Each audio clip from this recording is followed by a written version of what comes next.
This is the GREATWORKS, where silence itself speaks. Be still and know. Next is Who Am I by Ramana Maharshi. Support the power of great books. Keep listening and keep learning. Who Am I by Bhagawan Sri Ramana Maharshi.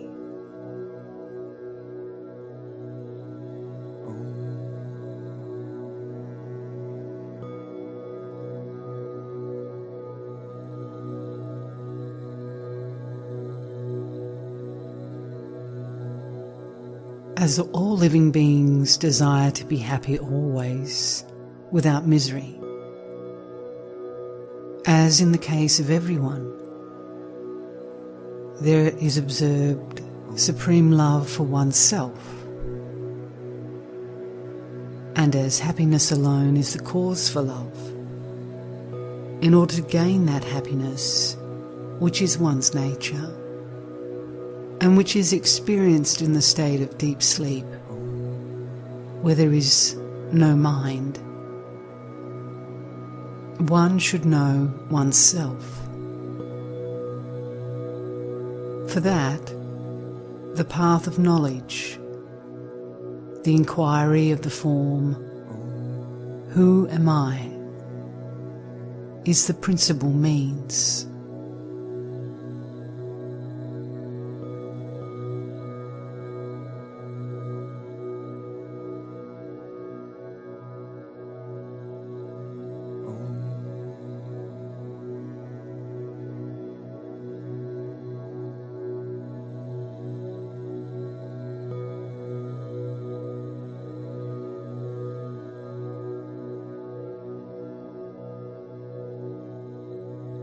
The gross body, which is composed of the 7 humours, I am not. The 5 cognitive sense organs, the senses of hearing, touch, sight, taste and smell, which apprehend their respective objects, such as sound, touch, colour, taste and odour. I am not. The 5 sense organs, the organs of speech, locomotion, grasping, excretion, and procreation, which have as their respective functions speaking, moving, grasping, excreting, and enjoying. I am not. The 5 vital airs, prana, etc., which perform respectively the 5 functions of inbreathing, and so on. I am not. Even the mind which thinks, I am not. The nescience, too, which is endowed only with the residual impressions of objects, and in which there are no objects and no functionings. I am not.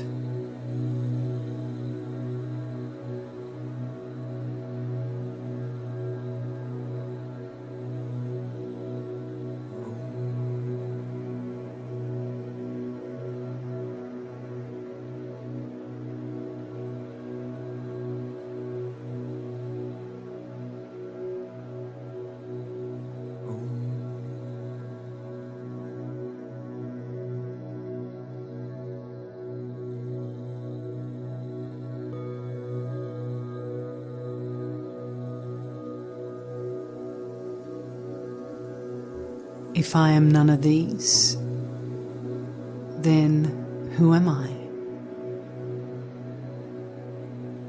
After negating all of the above mentioned as not this,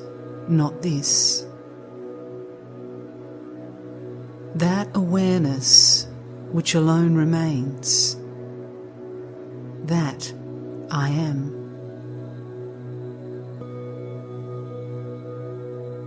The nature of awareness is existence, consciousness, bliss.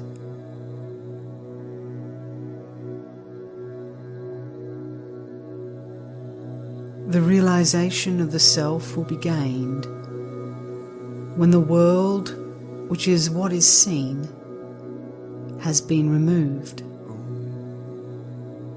Then there will be realization of the self, which is the seer.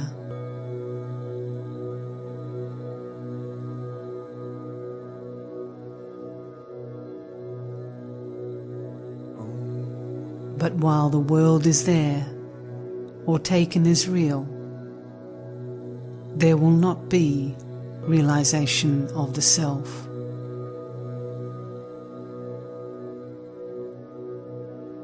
This is because the seer and the object seen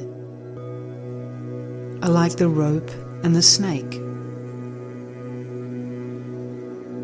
Just as the knowledge of the rope, which is the substrate, will not arise unless the false knowledge of the illusory serpent goes,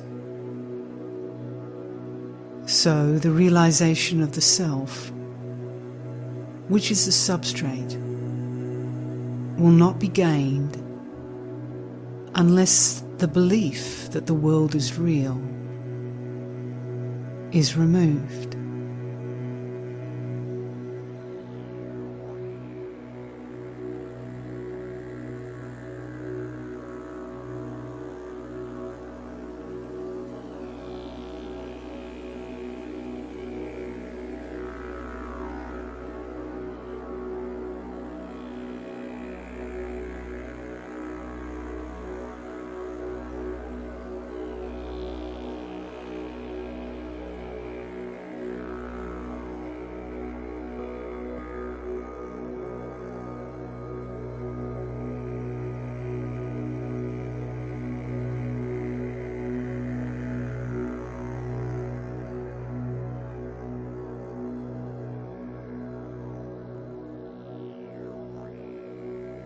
When the mind, which is the cause of all cognition and of all actions, becomes quiescent,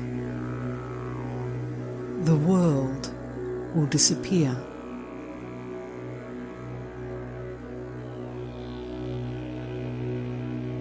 What is called mind is a wondrous power residing in the self. It causes all thoughts to arise. But apart from thoughts, there is no such thing as mind.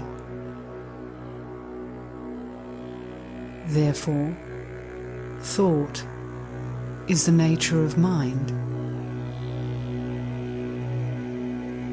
Apart from thoughts, there is no independent entity called the world.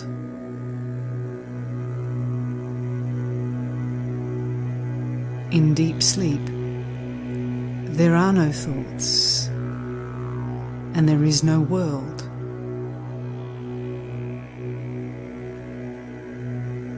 In the states of waking and dream, there are thoughts, and there is a world also.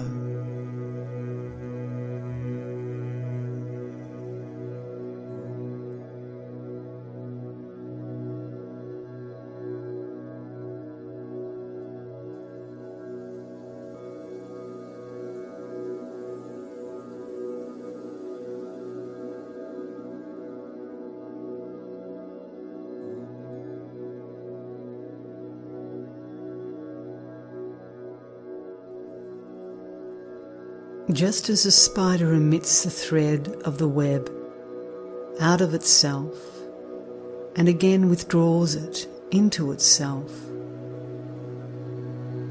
likewise the mind projects the world out of itself and again resolves it into itself. When the mind comes out of the self, the world appears.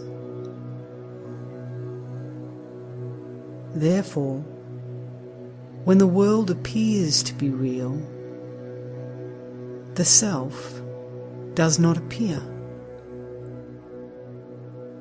And when the self appears, the world does not appear.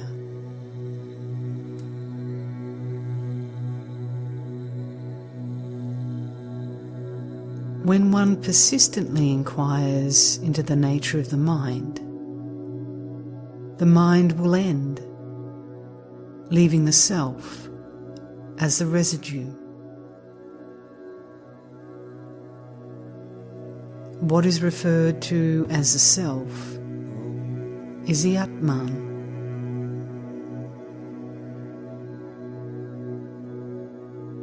The mind always exists only in dependence on something gross. It cannot stay alone. It is the mind that is called the subtle body, or the soul, Jiva.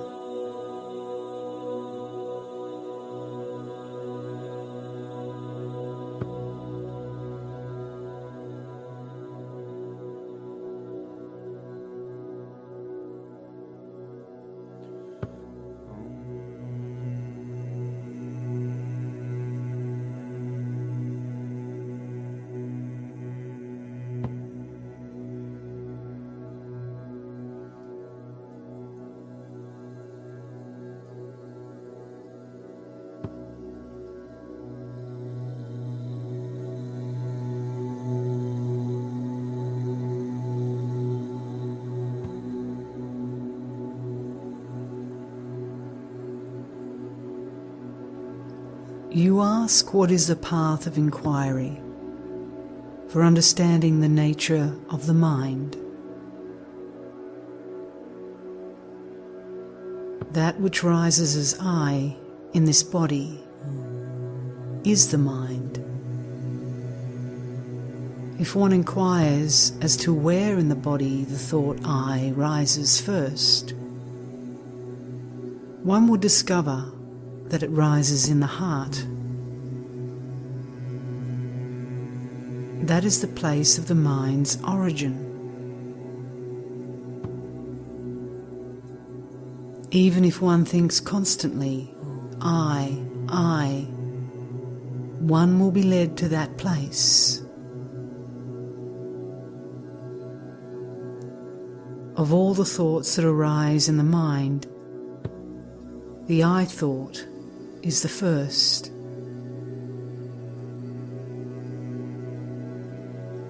It is only after the rise of this that the other thoughts arise. It is after the appearance of the first personal pronoun that the second and third personal pronouns appear. Without the first personal pronoun, there will not be the second and third.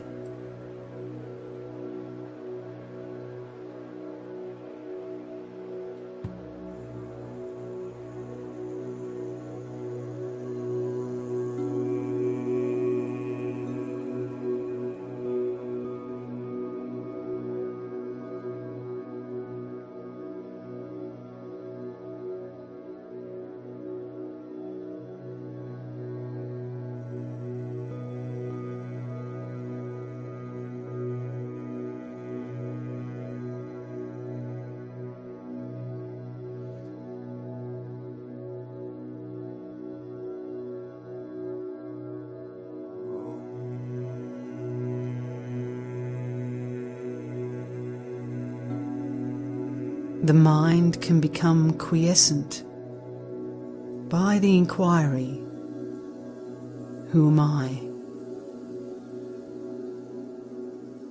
The thought, who am I, will destroy all other thoughts, and like the stick used for stirring the burning pyre, it will itself, in the end, get destroyed.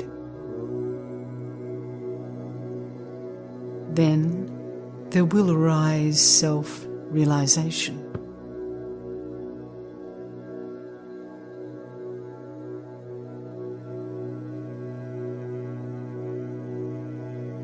When other thoughts arise, one should not pursue them, but should inquire, to whom do they arise? It does not matter how many thoughts arise. As each thought arises, one should inquire with diligence, to whom has this thought arisen? The answer that would emerge would be, to me. Thereupon, if one inquires, who am I? The mind will go back to its source, and the thought that arose will become quiescent.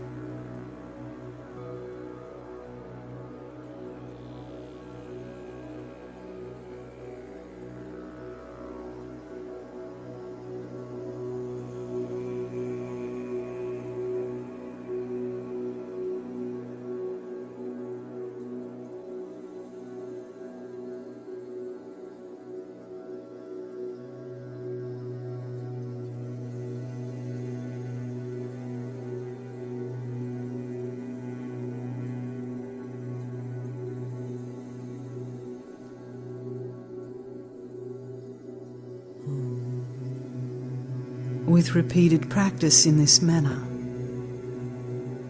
the mind will develop the skill to stay in its source. When the mind that is subtle goes out through the brain and the sense organs, the gross names and forms appear. But when it stays in the heart, the names and forms disappear.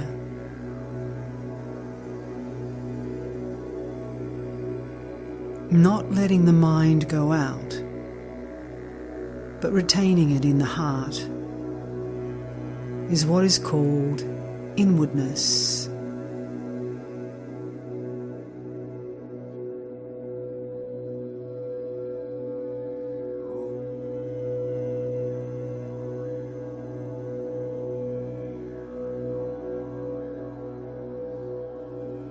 Letting the mind go out of the heart is known as externalization.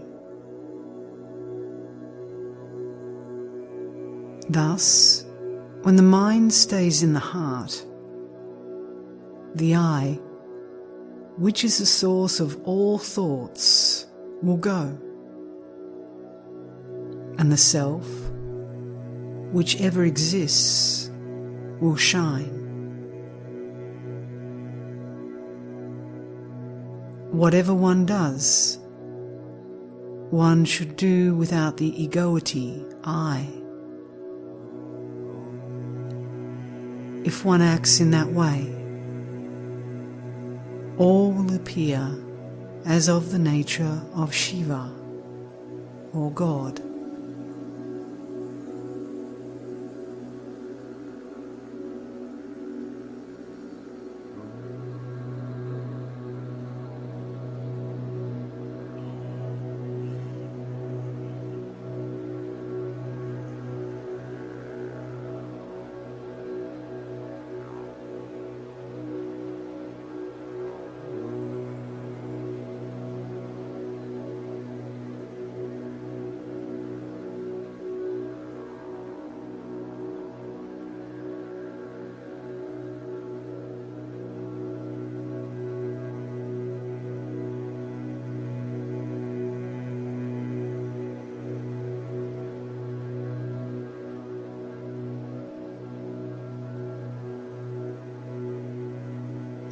Other than inquiry, There are no adequate means for making the mind quiescent.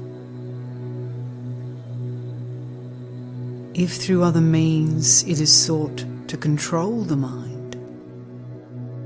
mind will appear to be controlled, but will again go forth. Through the control of breath also, the mind will become quiescent, but it will be quiescent only so long as the breath remains controlled. And when the breath resumes, the mind also will again start moving and will wander as impelled by residual impressions.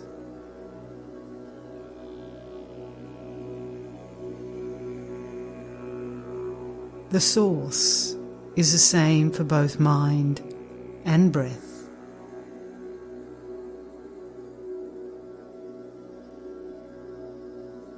Thought, indeed, is the nature of the mind.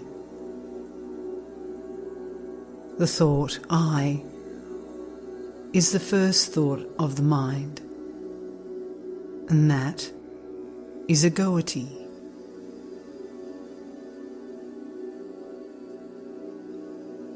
It is from that whence Egoity originates that breath also originates. Therefore, when the mind becomes quiescent, the breath is controlled. And when the breath is controlled, the mind becomes quiescent.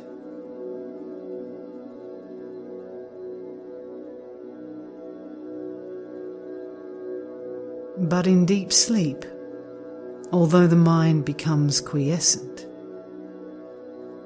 the breath does not stop. This is because of the will of God, so that the body may be preserved and other people may not be under the impression that it is dead. In the state of waking and in samadhi, when the mind becomes quiescent, the breath is controlled.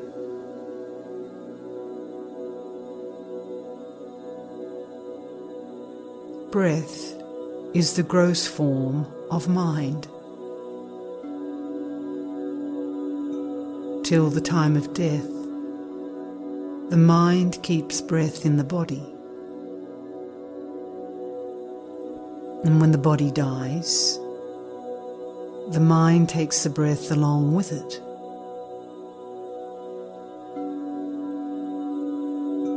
Therefore, the exercise of breath control is only an aid for rendering the mind quiescent. It will not destroy the mind.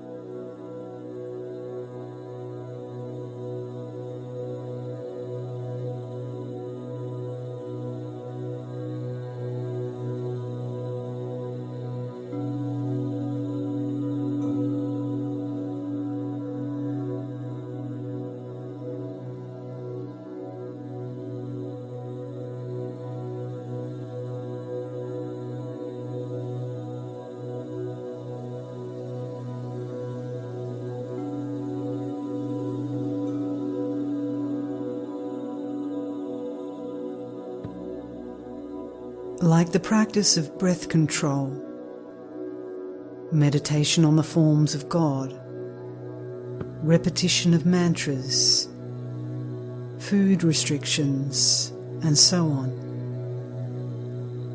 are but aids for rendering the mind quiescent. Through meditation on the forms of God and through repetition of mantras, the mind becomes one-pointed. The mind will always be wandering. Just as when a chain is given to an elephant to hold in its trunk, it will go along grasping the chain and nothing else.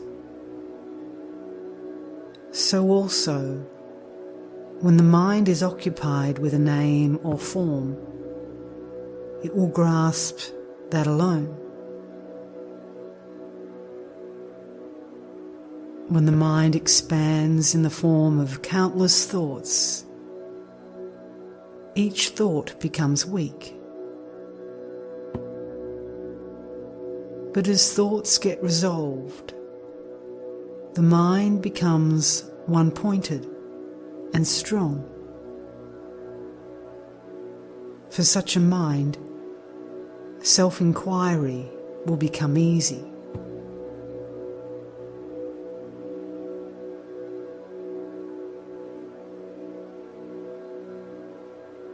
Of all the restrictive rules, that relating to the taking of sattvic food in moderate quantities is the best. By observing this rule, the sattvic quality of mind will increase,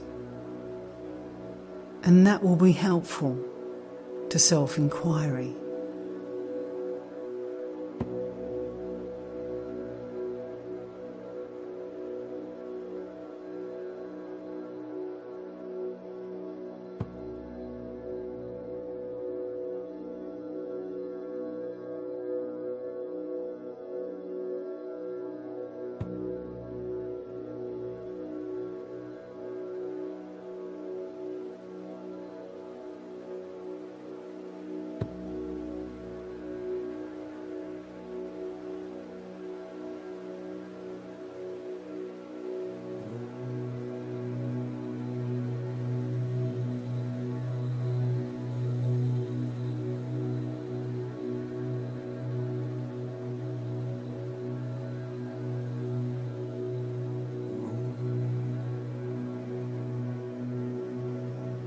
The residual impressions or thoughts of objects appear unending, like the waves of an ocean.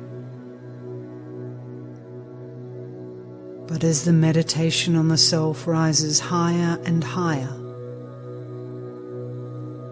the thoughts will get destroyed.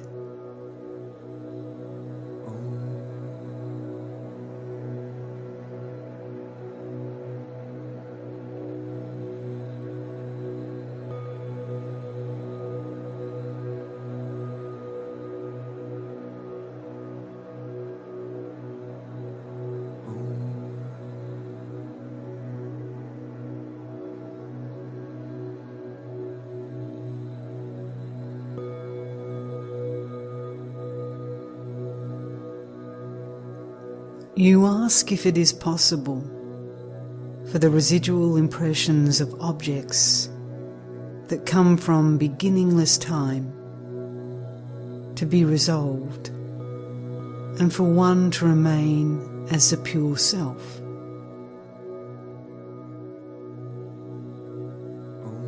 But without yielding to the doubt, is it possible or not? One should persistently hold on to the meditation on the self.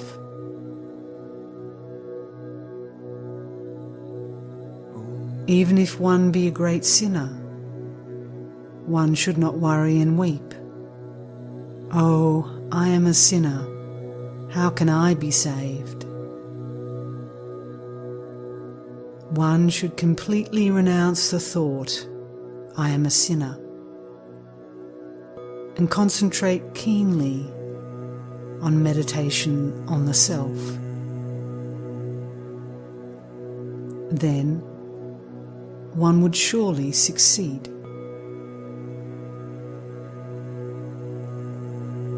There are not two minds, one good and the other evil. The mind is only one. It is the residual impressions that are of two kinds, auspicious and inauspicious. When the mind is under the influence of auspicious impressions, it is called good. And when it is under the influence of inauspicious impressions, it is regarded as evil.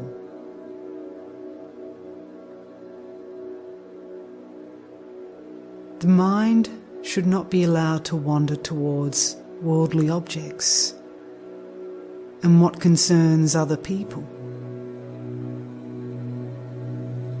However bad other people may be, one should bear no hatred for them. Both desire and hatred should be eschewed.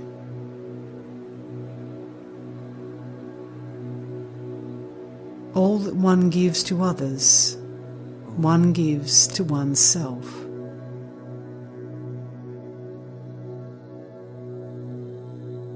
If this truth is understood, who would not give to others?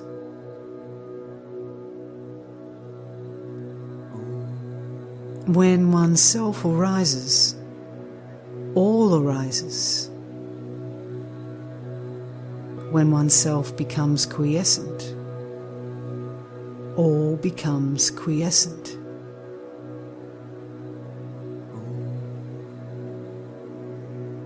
To the extent we behave with humility, to that extent there will result good. If the mind is rendered quiescent, one may live anywhere.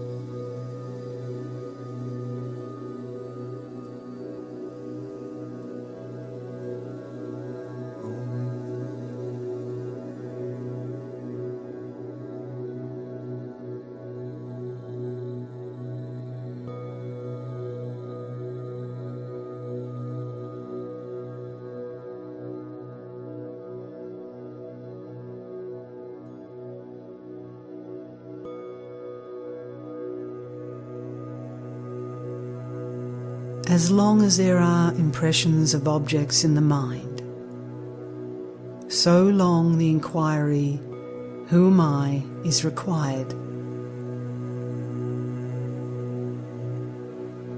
As thoughts arise, they should be destroyed then and there, in the very place of their origin, through inquiry.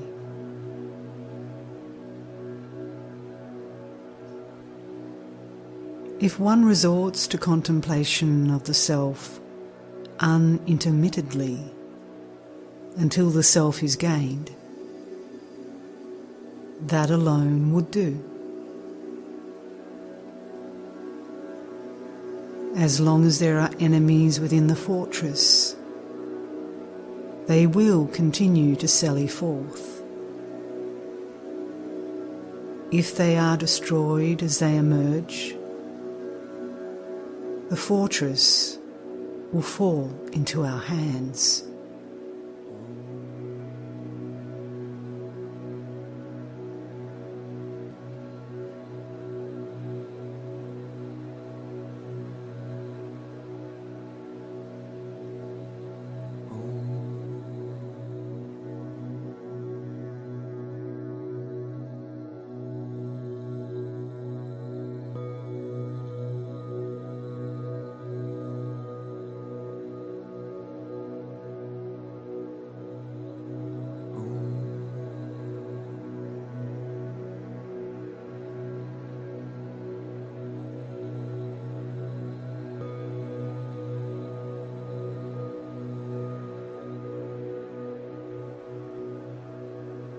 What exists in truth is the self alone.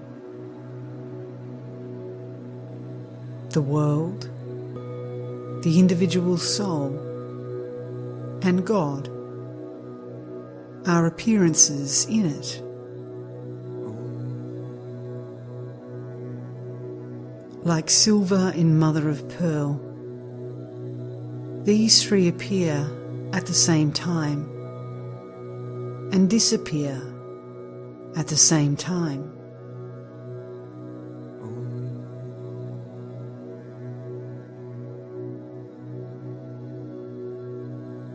The self is that where there is absolutely no I thought. That is called silence.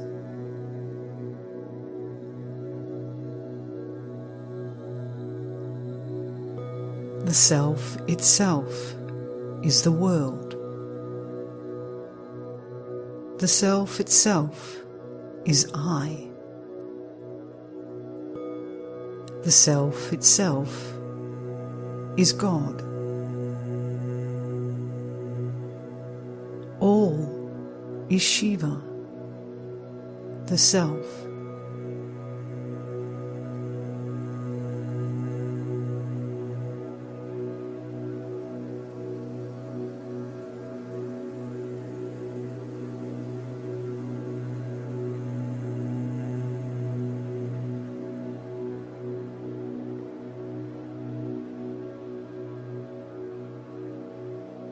Without desire, resolve, or effort, the sun rises,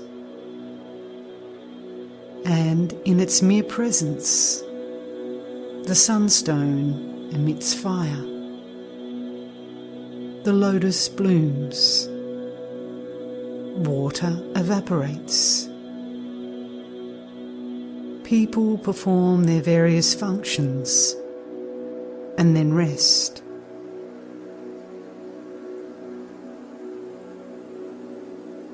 Just as in the presence of the magnet, the needle moves, it is by virtue of the mere presence of God that the souls governed by the three cosmic functions, or the fivefold divine activity, perform their actions and then rest, in accordance with their respective karmas.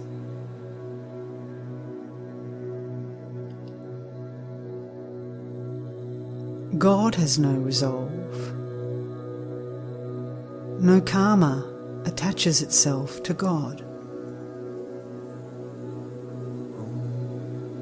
That is like worldly actions not affecting the sun, or like the merits and demerits of the other four elements not affecting all-pervading space.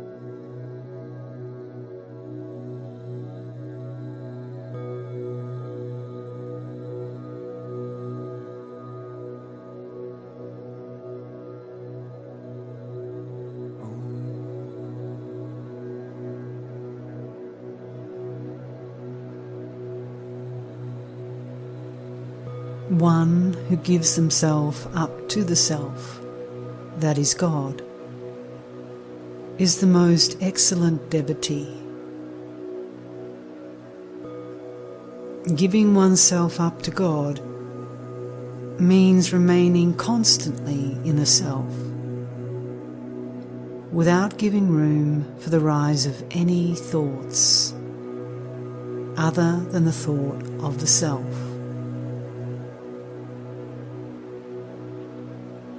Whatever burdens are thrown on God,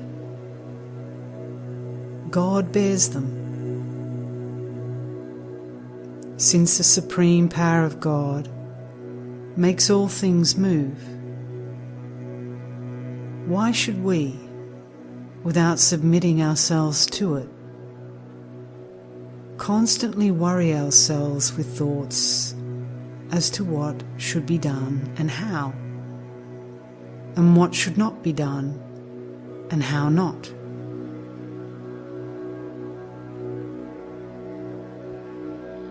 We know that the train carries all loads, so after getting on it, why should we carry our small luggage on our heads to our discomfort, instead of putting it down in the train and feeling at ease?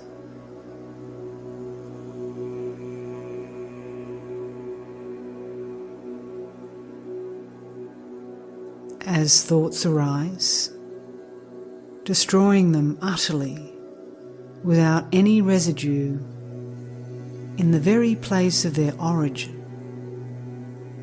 is non-attachment. Just as the pearl diver ties a stone to his waist, sinks to the bottom of the sea, and there takes the pearls, so each one of us should be endowed with non-attachment. Dive within oneself and obtain the self pearl.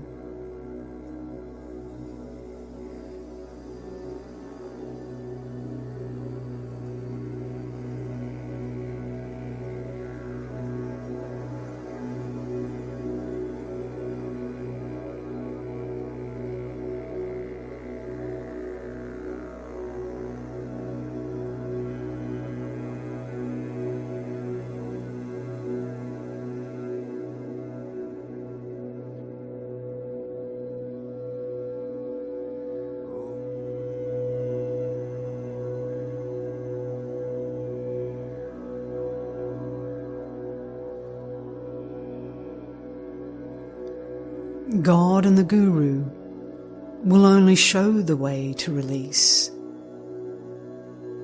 They will not by themselves take the soul to the state of release. In truth, God and the Guru are not different.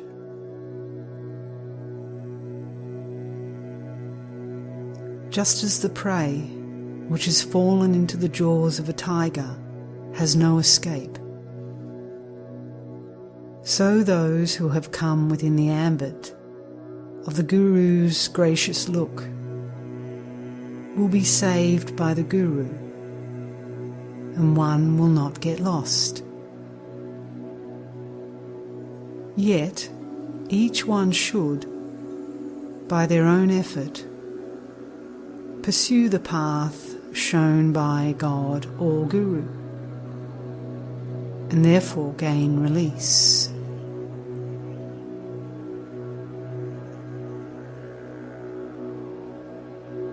One can know oneself only with one's own eye of knowledge, and not with somebody else's. Does he who is Rama require the help of a mirror to know that he is Rama?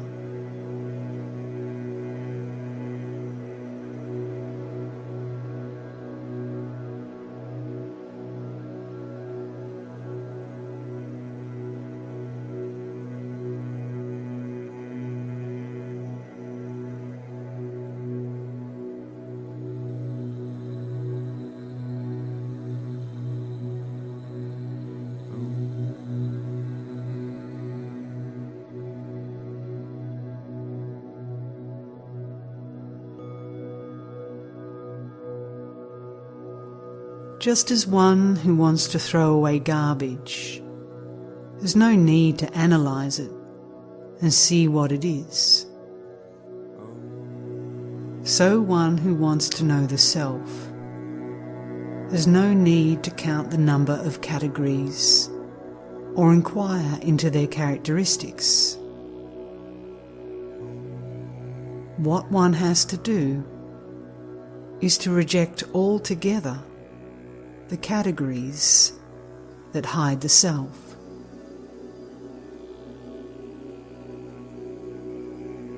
The world should be considered like a dream.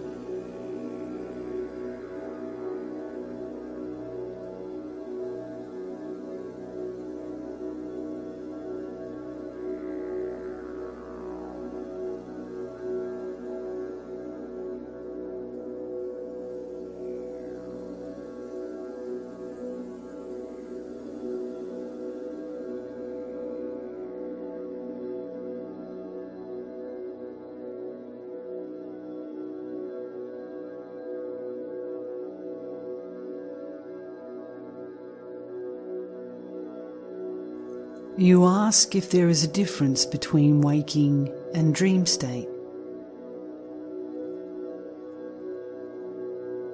Waking is long and a dream short. Other than this, there is no difference. Just as waking happenings seem real while awake, so do those in a dream while dreaming. In dream, the mind takes on another body. In both waking and dream states, thoughts, names, and forms occur simultaneously.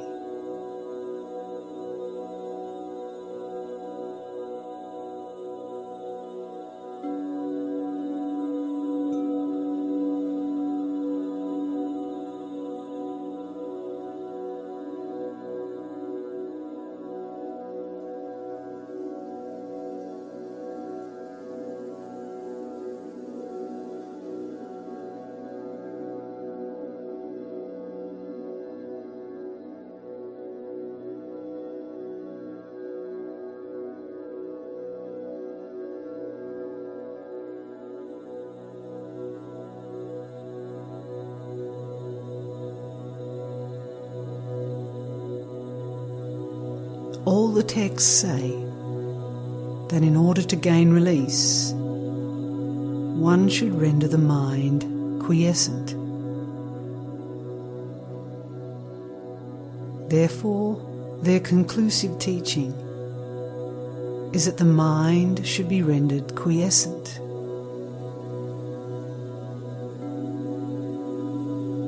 Once this has been understood, there is no need for endless reading.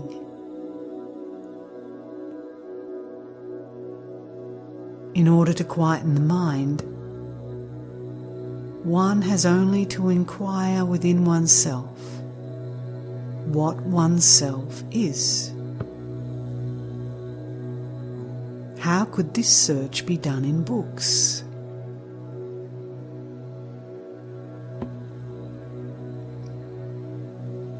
One should know oneself with one's own eye of wisdom. The self is within the 5 sheaths,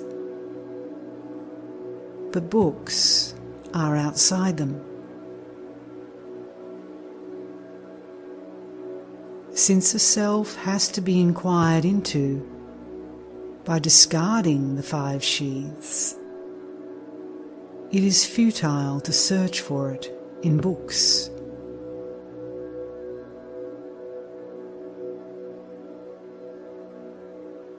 There will come a time when one will have to forget all that one has learned.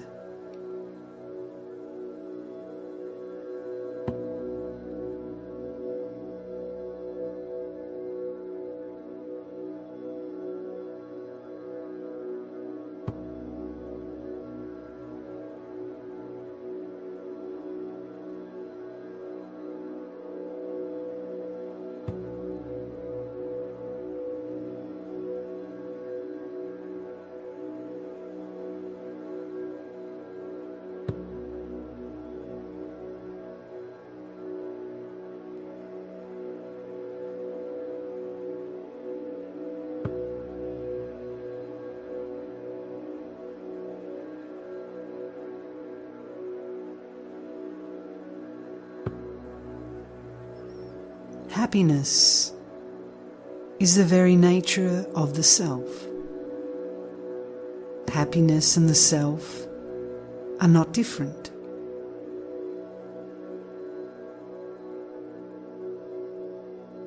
There is no happiness in any object of the world. We imagine, through our ignorance, that we derive happiness from objects. But when the mind goes out, it experiences misery. In truth, when its desires are fulfilled, it returns to its own place and enjoys the happiness that is the self.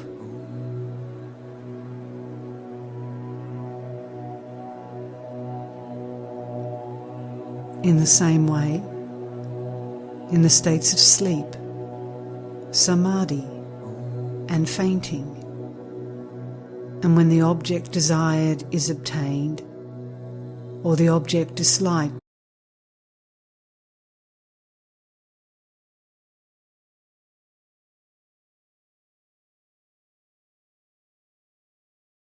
self-happiness.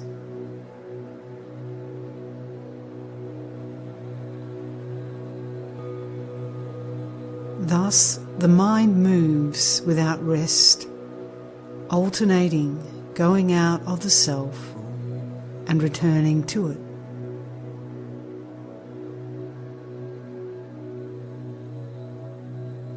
Under the tree, the shade is pleasant. Out in the open, the heat is scorching. A person who has been going about in the sun feels cool when he reaches the shade.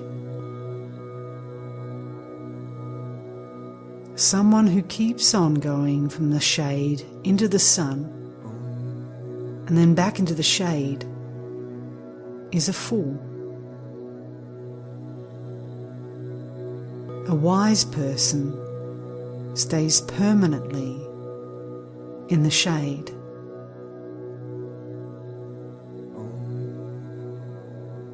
In the same way, the mind of the one who knows the truth does not leave Brahman. The mind of the ignorant, on the contrary, revolves in the world, feeling miserable, and for a little time returns to Brahman to experience happiness.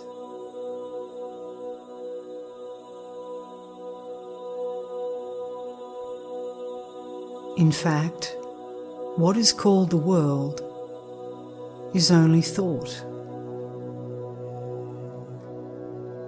When the world disappears,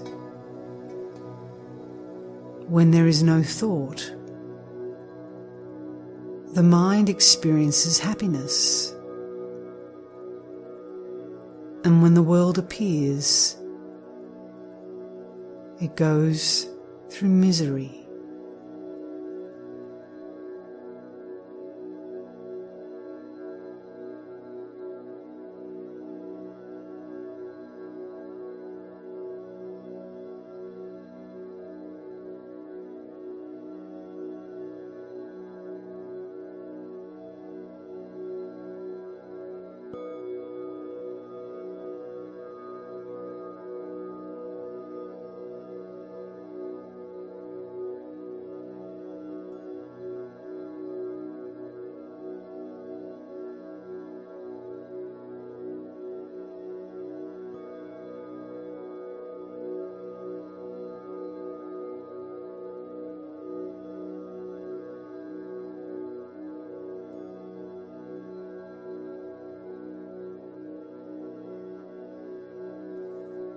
Remaining quiet is what is called wisdom insight. To remain quiet is to resolve the mind in the self.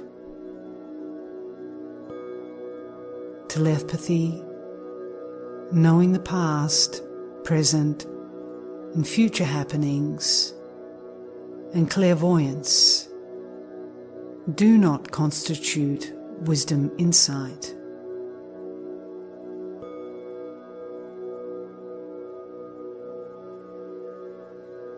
Desirelessness is wisdom.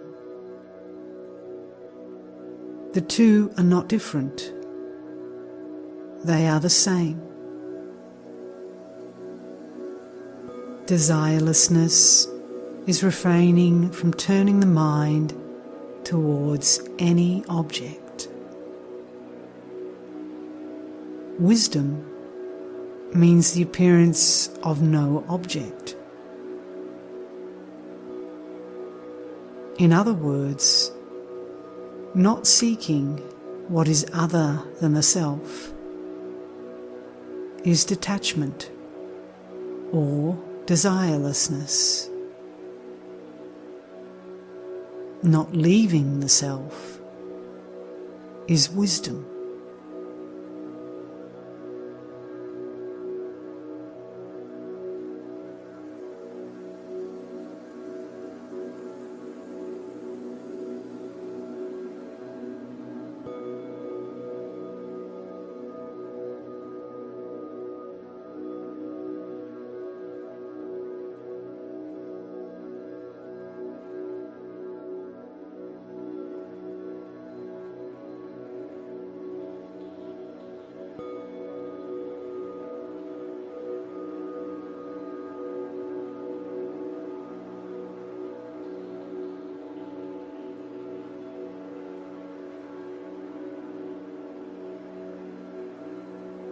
Inquiry consists in retaining the mind in the self.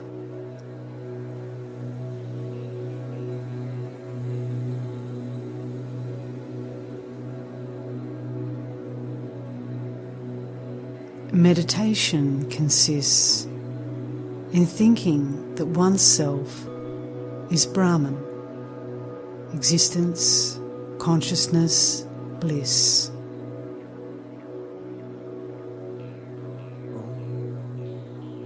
Inquiring into the nature of oneself that is in bondage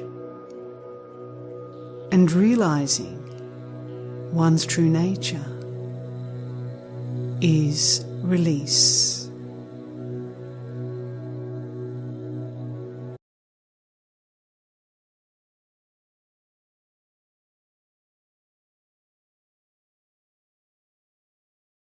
The words you've heard stand the test of time. They belong to every age and now to you. This is the Great Works. Return when you're ready for the next timeless wisdom.